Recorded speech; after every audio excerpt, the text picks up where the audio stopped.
So hello friend, how are you? I'm fine. I will today show you how to can you make on Rubik's cube a pattern. So let's go.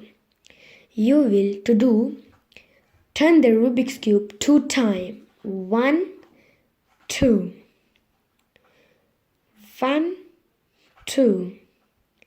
And you will turn your Rubik's cube and then will you turn 2 times your Rubik's cube.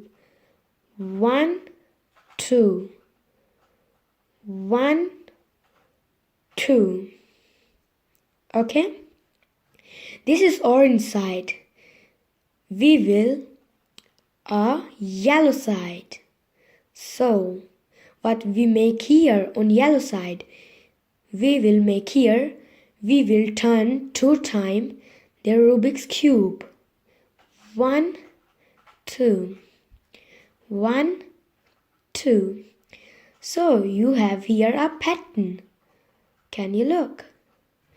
Here, here, here, here, here. So all. Thank you for watching. Please subscribe my channel. Please like and please subscribe my channel. Bye bye.